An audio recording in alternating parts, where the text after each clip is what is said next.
नमस्कार दोस्तों, आज की हम बात करने वाले हैं कैसे किस स्टडी के बारे में जिसको सुनने के बाद शायद आप दंग रह सकते हो कि जो कोरोमंडल ट्रेन हादसा है वो कोई साजिश तो नहीं। क्योंकि देखो 10 लाख केस में एक बार होती है, ठीक है। इंटरलॉकिंग सिस्टम में खराबी। अब आखिरकार इंटरलॉकिंग सिस्टम है क्या, सब कुछ जानेंगे इस वीडियो में। तो डिटेल वीडियो होने वाली है, तो वीडियो के अंदर बने रहना। वीडियो काफ़ी इंफॉर्मेटिव होने वाला है।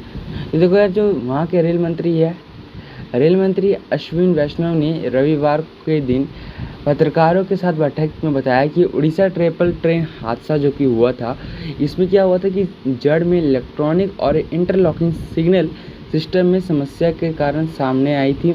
जिम्मेदार लोगों की पहचान कर ली गई है। ठीक, शाम होते होते रेल मंत्री ने कहा कि रेलवे बोर्ड ने रेल हादसे की सीबीआई जांच की सिफारिश की है। रेलवे बोर्ड की सदस्य जय वर्मा सिन्हा ने कहा कि साजिश की संभावना से इनकार नहीं किया गया है। उन्होंने इस बात पर जोर दिया कि बिना किसी इंसानी दखल के इस सिग्नल सिस्टम में गड़बड़ नहीं हो सकती। अब बात करते हैं रेलवे में इंटरलॉकिंग सिस्टम होता क्या है। आखिरकार जो इंटरलॉकिंग सिस्टम आपको सुनने से ऐसा शब्द लग रहा है, इंटर प्लस लॉकिंग, तो आखिरकार है क्या। देखो यार, एक ऐसा सिस्टम होता है जो ट्रैक और ट्रेनों के बीच ट्रैफिक पुलिस का काम करता है। ये एक प्रकार से ट्रेनों को सेफ पैसेज मुहैया कराता है जिससे ट्रेन में टकराव या टक्कर ना हो पाए। इसे आप ऐसे भी समझ सकते हैं, आमतौर पर सिग्नल या डबल रेलवे ट्रैक पर, लेकिन स्टेशनों या हॉल्ट पर इनकी संख्या 5 से 10 तक होती है। जब कोई ट्रेन किसी स्टेशन पर पहुंचने वाली होती है तो इसी इलेक्ट्रॉनिक इंटरलॉकिंग सिस्टम के सहारे यह तय होता है कि उसे किस नंबर के प्लेटफॉर्म पर भेजा जाना पड़ेगा या फिर ले जाना है। ठीक है, अब देखो, इंटरलॉकिंग सिस्टम 3 कंपार्टमेंट के सहारे काम करता है। पहला सिग्नल, दूसरा ट्रैक ऑक्यूपेसी सेजिंग या फिर सेजिंग डिवाइस, थर्ड पॉइंट। अब ये 3 बताया तो उसका डेफिनेशन तो बताना पड़ेगा ना। तो देखो, सिग्नल का मतलब हुआ ट्रैक पर ट्रेन की पोजीशन के आधार पर सिग्नल दिया जाता है।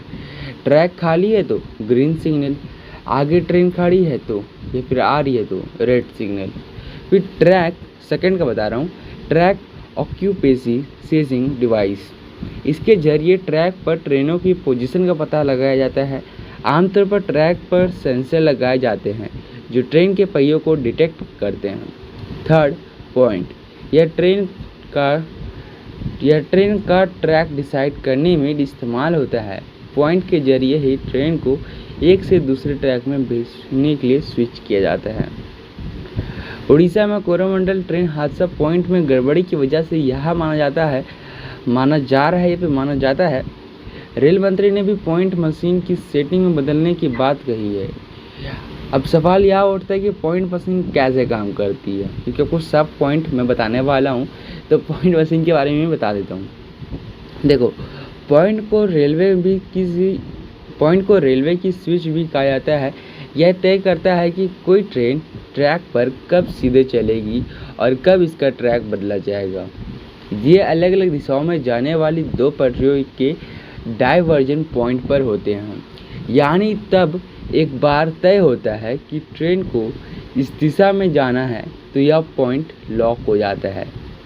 जब ट्रेन नहीं चलती या फिर चली नहीं जाती तब तक यह लॉक नहीं खुलता। समझ गए ना। जब तक ट्रेन चलती या फिर नहीं चलती है या फिर नहीं चली गई है ट्रैक पे से, तब तक इसे नहीं खोला जाता। तो भाई, पॉइंट मशीन के लॉक को नहीं खोला जाता। स्टेशन में कंप्यूटर स्क्रीन पर इसे पूरे सिस्टम की निगरानी होती है। इसमें स्टेशन लेआउट का पूरा व्यू, ट्रैक पर ट्रेनों का रियर, टाइम मूवमेंट, सिग्नल्स और ट्रैक का पॉइंट किस दिशा में है, सब कुछ दिख जाता है। यह कॉन्फ़िगरेशंस ही सभी ट्रेनों को हर जगह से तक चलाता है। इस कंप्यूटर इंटरफेस को डेटा लॉकर भी कहा जाता है। ठीक, अब बात करता हूँ 2 जून 2023 को महानंगा बाजार में हादसे के दौरान क्या होने की संभावना थी। देखो यार, बालासोर के बहानंगा बाजार स्टेशन पर 4 लाइनें हैं, 2 सीधी मेन लाइन। इस पर इस लाइन पर ट्रेन नहीं रुकती है, ठीक है। जो मेन लाइन है उस पर कभी भी ट्रेन नहीं रुकती, यानी अगर किसी ट्रेन को स्टेशन पर नहीं रुकना होता है तो वो सीधे निकल जाती है। बाकी 2 लूप लाइन, अगर किसी ट्रेन को स्टेशन पर रोकना होता है तो उसे लूप लाइन पर ले जाया जाता है, इनके इस पर चलाया जाता है। देखो 2 जून को शाम 6:55 पे, ठीक, बहानंगा की दोनों लूप लाइन पर 2 मालगाड़ी खड़ी थी। हावड़ा से चेन्नई जाने वाली कोरोमंडल मेन लाइन में चली गई। सिग्नल ग्रीन था, स्पीड 128 किलोमीटर पर आवर था। कोरोमंडल एक्सप्रेस को मेन लाइन से गुजारना था, लेकिन अंतिम समय पॉइंट मशीन में सीटिंग बदलने से वह लूप लाइन पर चली गई। वहां खड़ी मालगाड़ी से टकरा गई और डिब्बे छितरा गए।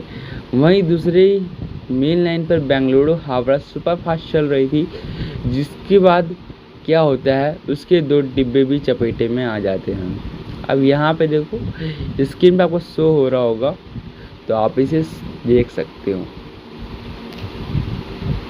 कि किस प्रकार से लूप लाइन है, किस प्रकार से मेन लाइन है, किस प्रकार से लूप लाइन है। तो यहीं पे इस प्रकार से एक्सीडेंट हो जाती है।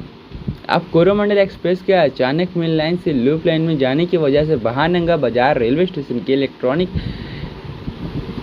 इंटरलॉकिंग सिग्नल सिस्टम पर सवाल उठ रहे हैं।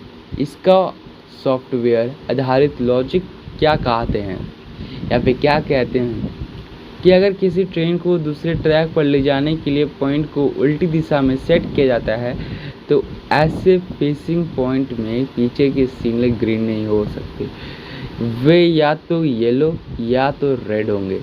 हालांकि कोरोमंडल एक्सप्रेस के मामले में ऐसा नहीं हुआ था।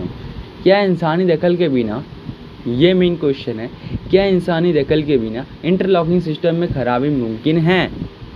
तब से मैं भाषण मार रहा हूँ और मैंने आपको पहले ही बोला ये मुझे साजिश लगती है, मुझे नहीं सारे न्यूज़ रिपोर्टर को।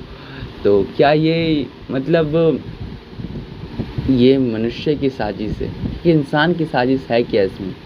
देखो तो रेलवे बोर्ड की operation and business development member Jaya Verma Sinha ने इंटरलॉकिंग सिस्टम को फेल सेफ बताया, यानी अगर यह सिस्टम फेल हो जाता है तो सभी सिग्नल रेड हो जाएंगे और सभी ट्रेनों का संचालन बंद हो जाएगा। रेलवे के जानकारों के मुताबिक इस तरह की गड़बड़ी का मामला 10 लाख में से एक बार होता है। इस तरह के सिग्नल फेलिंग बिना मानवीय दखल के मुमकिन नहीं है।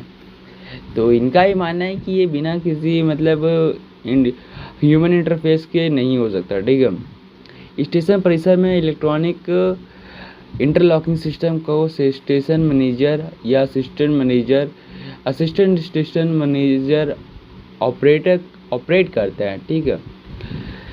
हालांकि उनके काम सीमित है क्योंकि वे टेक्नीशियन नहीं हैं और केवल रनिंग शेड्यूल और स्टेशन की पटरियों और प्लेटफॉर्म की व्यवस्था के अनुसार ट्रेन को चलाने में मदद करते हैं। सीधी बातें में कहा जाए तो वे सिर्फ पैनल पर बटन दबाते हैं और कमांड देते हैं। यह command logic based electronic message transmission होता है जो पॉइंट और सिग्नल के रूप में होता है, ठीक है। Electronic interlocking system station building के रिले रूम से ऑपरेट होता है। तो कहाँ से ऑपरेट होता है? तो यह रिले रूम से ऑपरेट होता है। बैंक लॉकर्स की तरह इस रूम को खोलने के लिए चाबियों की ज़रूरत होती है। प्रॉपर अप्रूवल के बिना यह रूम नहीं खोला जाता। रिले रूम तभी खुलता है जब सिस्टम में कोई समस्या देखी जाती है और इसमें सुधार की ज़रूरत होती है। अगर किसी स्टेशन पर सिग्नल संबंधी काम होते हैं तो इसे प्रोटोकॉल के अनुसार खोला जाता है।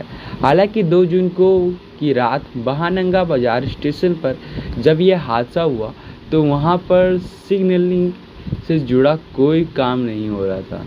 जानकार बताते हैं कि गड़बड़ की 2 वजह हो सकती है। सिग्नल मेंटेनर में किसी ने फॉल्ट की रिपेयरिंग करते वक्त तय प्रोटोकॉल का पालन नहीं किया और सिग्नल में गड़बड़ी हो गई होगी, या फिर वहीं इसमें तब तक गड़बड़ी नहीं की जा सकती जब तक कोई जानबूझकर गड़बड़ी ना करे।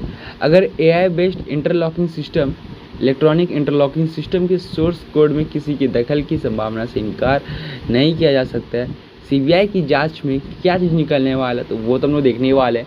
तो यार ज़्यादा से वीडियो पसंद आई हो तो ज़्यादा लोगों तक शेयर करना। तो आपने समझ गया होगा कि ये एक साजिश ही है, क्योंकि देखो जो जो हमने पढ़ा इसमें, जो जो हमने समझा, जो जो हम लोग ने सारा सर्च करके निकाला, आपके सामने प्रेजेंट करा, तो आप इसे समझ सकते हो कि एक ट्रैक और एक रेलवे जो होता है वो वर्क कैसे करता है। क्योंकि इंडिया रेलवे बहुत बड़ा रेलवे है वर्ल्ड का, और यहाँ पे इतना बड़ा एक्सीडेंट होना ये भी लाजमी है, यानी कि ये भी मुद्दा का विषय है। तो इसमें काफ़ी लोगों की जान गई है, तो हम लोग तो उन्हें वापस जीवित नहीं कर सकते, लेकिन हाँ सरकार की गलतियों को मैं अपने चैनल के द्वारा आपके सामने प्रेजेंट करता रहूँगा। अगर आपको ज़्यादा से वीडियो पसंद आई हो तो एक लाइक करना, लाइक मत करो, ज़्यादा से ज़्यादा लोग तक शेयर करना और नीचे जय हिंद लिख देना। तो मिलता हूँ नेक्स्ट वीडियो तक के लिए। जय हिंद, जय भारत, वंदे मातरम, धन्यवाद। सीबीआई की जांच के होने के बाद मैं वापस मिलता हूँ, तब तक के बाय बाय, गुड बाय।